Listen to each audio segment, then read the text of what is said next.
इस बीच एक बड़ी खबर सामने आ गई है फरीदाबाद से, जहां पर बीजेपी के प्रशिक्षण शिविर का आज तीसरा दिन है और आज प्रदेश अध्यक्ष ओपी धनखड़ संबोधित करेंगे। तो प्रशिक्षण शिविर का आज आखिरी तीसरा दिन है। राष्ट्रीय महासचिव बीएल संतोष भी इसको संबोधित करेंगे।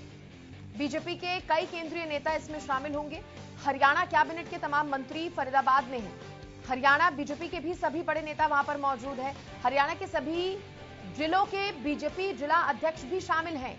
प्रशिक्षण शिविर में आगामी चुनावों पर रणनीति बनाने की बात जिस तरह से लगातार बार बार कही जा रही थी, कहा जा रहा है कि पंचायत चुनाव के लिए भी बीजेपी रणनीति बना रही है। हालांकि बीजेपी की तरफ से, पार्टी की तरफ से, बड़े नेताओं की तरफ से कहा जा रहा है कि चुनाव पर फोकस नहीं है। ये जो शिविर है उसमें कार्यकर्ताओं को और बेहतर बनाया जा रहा है, उनको प्रशिक्षित किया जा रहा है। लेकिन इस बीच आपको बता दें कि आज आखिरी दिन रहने वाला है, तीसरा दिन है। तो आज प्रदेश अध्यक्ष ओपी धनखड़ संबोधित करेंगे, साथ ही राष्ट्रीय महासचिव बीएल संतोष भी जन जन तक बीजेपी की नीतियों को, रीतियों को पहुंचा पाए। तो आज बीजेपी के प्रशिक्षण शिविर का तीसरा और आखिरी दिन है।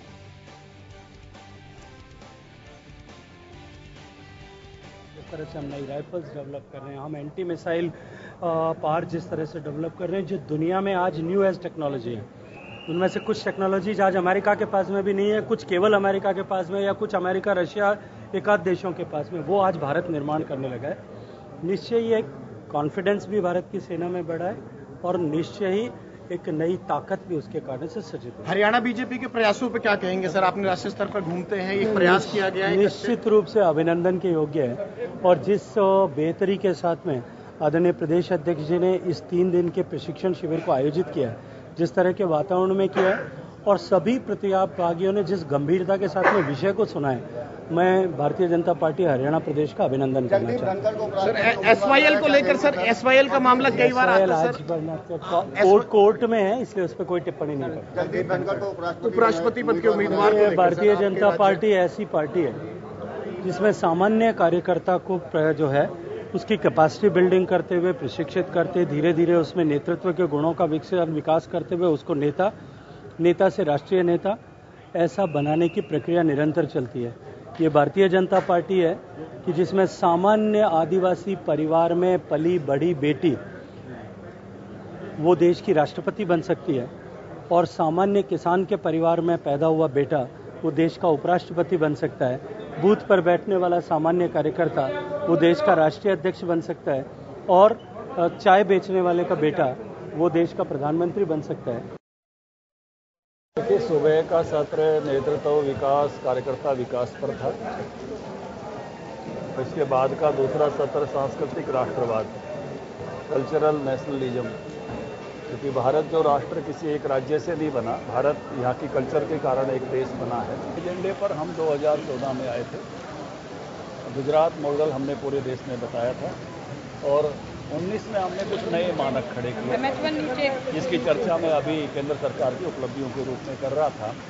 विकास सब आगे बढ़ने वाली एक प्रक्रिया है और कुछ ऐसे मुद्दे थे जो देश के बहुत वर्षों से पेंडिंग मुद्दे थे। 370, राम जन्मभूमि पर मंदिर बनना, 3 तलाक जैसा विषय, तो ऐसे बहुत सारे नए विषय भी जो है इस समय में हमने जो है उनका समाधान किया है, उस पर आगे बढ़े हैं। तो हम जो जनता के हृदय के छूटे हुए विषयों को लेकर आगे बढ़ता है वही दल आगे बढ़ता है। सर विपक्षी दल इस प्रशिक्षण शिविर पर सवाल खड़े कर रहे हैं।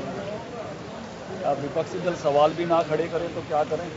विपक्षी दलों को सवाल की बजाय अपना प्रशिक्षण करना चाहिए। मंत्री जी हैं अनिल विज जी, इनसे हम जान लेते हैं। मंत्री जी, क्या कुछ रहा इन 3 दिनों में? 3 दिनों में पार्टी की जो विचारधारा है, पार्टी की जो कार्य पद्धति है, पार्टी का जो संगठनात्मक ढांचा है, उसको कैसे मजबूत करना है, इस पर भिन्न भिन्न वक्ताओं ने अपने विचार रखे।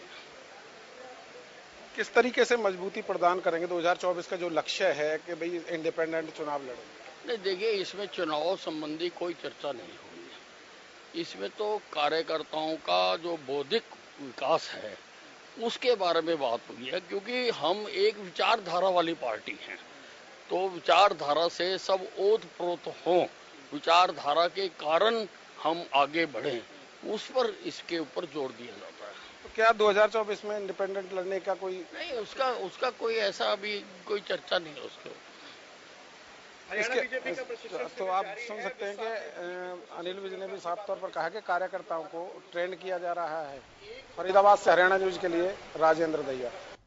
और देखिए, इसी पर ज्यादा जानकारी देने के लिए मेरे सहयोगी राजेंद्र दहिया मेरे साथ जुड़ गए हैं। राजेंद्र, आज तीसरा और आखिरी दिन है, आज क्या कुछ खास रहने वाला है? देखिए, आज की अगर बात करें तो केंद्रीय मंत्री हैं, वो यहाँ पहुंचे थे और गजेंद्र शेखावत उन्होंने सत्र को संबोधित किया और वो अब यहाँ पे हो गया है। तो लगातार सत्रों का दौर जारी है और साफ तौर पर उद्देश्य वही है कि जितनी भी जो जन कल्याणकारी योजनाएं बीजेपी जो इन्होंने जारी की हैं या लागू की हैं और कितना लाभ लोगों को मिल रहा है सरकार की नीतियों का, ये तय करना है। और उस पर विस्तृत जो चर्चा यहाँ पर की जा रही है कि कहाँ पर खामी देखी जाती है, उन खामियों को कैसे दूर किया जाए, कैसे ज्यादा से ज्यादा जनता को उनका लाभ मिल सके, उस बात को तय करने में जो है पूरा समय यहाँ पर चर्चा की जाती है। और साथ में कार्यकर्ताओं में भी नए जोश का संचार यहाँ पर भरा जा रहा है ताकि वो जब क्षेत्र में जाए तो लोगों से गर्मजोशी के साथ मिलें और उनको ज्यादा से ज्यादा लाभ जन कल्याणकारी योजनाओं का दिलवा सके। जी सृष्टि। चलिए, बहुत शुक्रिया राजेंद्र आपका खबर पर जानकारी देने के लिए।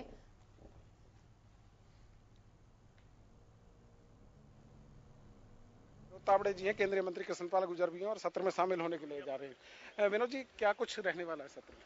अभ्यास वर्ग कार्यकर्ताओं का प्रशिक्षण होता है, कार्यक्रम की तैयारी होती है, अच्छा रहता है। क्या मानते हैं जिस तरीके गुजर से बताएंगे। तो केंद्रीय मंत्री हैं कृष्णपाल जी, इनसे हम जान लेते हैं क्या कुछ विशेष रहा है 3 दिनों में? देखिए, कार्यकर्ताओं को बहुत कुछ सीखने को मिला है और कार्यकर्ताओं को इन प्रशिक्षण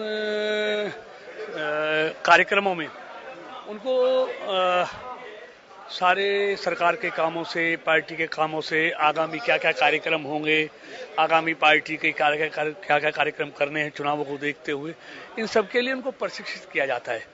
वैसे हमारे पास कार्यकर्ता बहुत पहले से प्रशिक्षित हैं, लेकिन जैसे जैसे युग बदल रहा है तो बार बार ये प्रशिक्षण शिविर लगातार नियमित प्रक्रिया है। 2024 के लक्ष्य को साधने की बात है। देखिए, 2024 में भी चुनाव है, अभी जिला पंचायतों के चुनाव हैं, नगर निगमों के चुनाव हैं, फिर लोकसभा और विधानसभा के चुनाव हैं।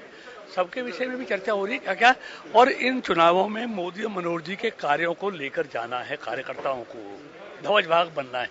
तो ध्वज भाग बनना है, साफ तौर पर कहा है। आप देख सकते हैं कि जो 2024 का लक्ष्य है उसको भी ध्यान में रखकर ही इस प्रशिक्षण शिविर का आयोजन यहाँ पर किया गया है। फरीदाबाद से हरियाणा न्यूज के लिए राजेंद्र दहिया।